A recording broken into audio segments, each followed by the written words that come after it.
বেটা এখন এই যে একটা বয়সি ডাইরেক্ট হেডশট কোনো কথা নাই। আমার 1v1 চ্যালেঞ্জ করে ডাইরেক্ট হেডশট।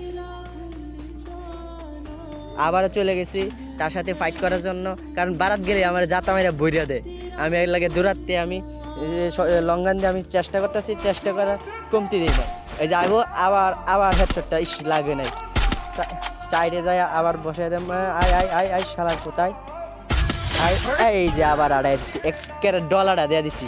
এখন যাইলেই আমার ডলারটা বয়ে দিব।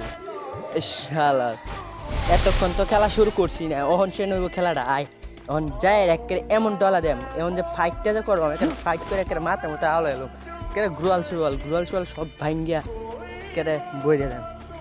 এখন হে আমারে দৌড়াতে মারবার দিত না, আমি বুঝে হাসছি। এখন তার বারাত যাওয়ান লাগবো, বারাত যাইয়া পরে হেডশটটা দেওয়ান লাগবো। এই যে আমি বারাত যেতে ঘরের ভিতরে যাইতেছি, হ্যাঁ হিন্দে বাড়ি হচ্ছে কেন আমি দেয়া এই যে অন যে ফাইট করবো কালি, হ্যাঁ উগ্রল হলেতেছে আমি উগ্রল হলেতেছি গ্রুয়াল কালি। অন বারাত গেছি, বারাত যাইতে তো আমার মাইরা দেয়। অন আমি বারাত আইছি, অন দেখবেন কত সুন্দর করে আমার, কারণ আমি তো লং গানে খেলতাই না, আমি তো শর্ট গানে খেলাই। এই যে বারাত যাই আমি একটা ডলা যে দিব, আমার কথা হলো আমি দূরাতে মারি। আই যে বারাত যাওয়া মানে আমার রিনতে রাউন্ড নেওয়া। এই যে এই বাচ্চা গেছি স্কুলে গিয়া।